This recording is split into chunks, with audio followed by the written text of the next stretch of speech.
தமிழனுடைய ஆதிக்குடி குறவர் சமூகம். மனித இனம் தோன்றிய பொழுது அவன் சமவெளியில் தோன்றவில்லை, மலையும் மலை சார்ந்த இடத்தில் தான் தோன்றினான். அதுதான் குறிஞ்சி திணைன்னு சொல்லக்கூடிய முதல் திணை. தமிழன் என்ன சொல்றானா, ஒவ்வொன்னா சொல்லிட்டு வர்றான். மனிதன் தோன்றிய இடமான குறிஞ்சி திணையில் தான் இங்க குறவன் குறத்தியர் வாழ்கிறார்கள். அவர்களுடைய கடவுள் தான் முருகன் என்று சொல்றார். குறவன் குறத்தியர் மலையிலே வாழக்கூடியவங்க விவசாயம் பண்ணி வாழ மாட்டாங்க, வேட்டையாடி வாழ்வாங்க. ஆக முருகன் என்பவர் அசைவ உணவை உண்ணக்கூடிய வழக்கத்தை கொண்ட கடவுள். முருகனுக்கு பலி கொடுக்கக்கூடிய மரபு நம்மளுக்கு இருந்த மரபு. முருகனுக்கு பலி கொடுத்தான் போன. நான் ஒன்னும் பொய்யாலாம் பேசலைங்க. இத்தனை பேர் கோயிலுக்கு போறீங்க, நான் வந்து சாமி கும்பிடாதவன். ஆனா என் குடும்பத்தில் இருக்கவங்க கோயிலுக்கு போவாங்க. கோயிலுடைய கட்டமைப்பை நீங்க பார்த்தீங்கன்னா, கோயில்ல நுழையும் பொழுது கோபுரம் இருக்குது. கோபுரத்துக்கு கீழே தான் கதவு இருக்கு. கதவுடைய கோபுரம் வழியா உள்ள போறீங்க. உள்ள போனீங்கன்னா தேங்காய் உடைக்கிறதுக்கு ஒரு இடம் வச்சிருப்பான்.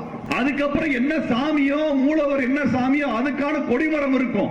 மூலவருக்கான வாகனம் இருக்கும். அவ மூலவருக்கான துவாரபாலகர் இருப்பாரு. அதற்கு பின்னாடி கருவறை இருக்கும். கருவறைக்குள்ளதான் கடவுள் இருப்பார். அதுக்கப்புறம் துணை தெய்வங்கள் சுத்தி இருக்கும். அதற்கான மரம் இருக்கும். இதுல தேங்காய் உடைக்கிறீங்களே, அது என்னது? அந்த இடத்து என்னது? அந்த இடத்துக்கு என்ன பேரு? கொடிமரம் சொல்றீங்க, வாகனம் சொல்றீங்க, துவாரபாலகர் சொல்றீங்க, கருவறை சொல்றீங்க. தேங்காய் உடைக்கிறீங்களே, அதுக்கு என்ன பேருன்னா பலிபீடம்னு பேரு. பலிபீடம்னு பேரு. தேங்காய் உடைக்கல அந்த காலத்துல. அந்த காலத்துல பலி கொடுத்துதான் சாமி கும்பிட்டோம். இன்னைக்கு அதை மாத்திட்டான், தேங்காய் உடைக்கிறதா மாத்திட்டான். தேங்காய் உடைக்கிற மாதிரி உள்ள இருக்க சாமி என்ன தேங்காய் சட்னியா சாப்பிடுது? தேங்காய் உடைக்கிறது. அது சிக்கன் பிரியாணி, மட்டன் பிரியாணி சாப்பிடுற சாமியா? அது அதுக்கு சக்கரை பொங்கலை கொடுத்து இன்னைக்கு சாமிக்குள்ள சுகர் வந்து போச்சு. நம்ம சாமி என்ன சாமி? துடியான சாமி, சண்டை ஓடுற சாமி. சக்கரை பொங்கலை எடுத்துட்டு சாப்பிட்டு அருவாளை தூக்கி நிக்க முடியுமா? எச்ராஜா ஒரு படத்துல அருவாளை தூக்குறது, அருவாள் வந்து எச்ராஜா தூக்கிட்டது. யாருக்கு என்ன மாதிரி கடவுளோ, யாருக்கு என்ன வாழ்க்கை முறையோ அந்த வாழ்க்கை முறையில நம்ம சாமி இருக்கும்.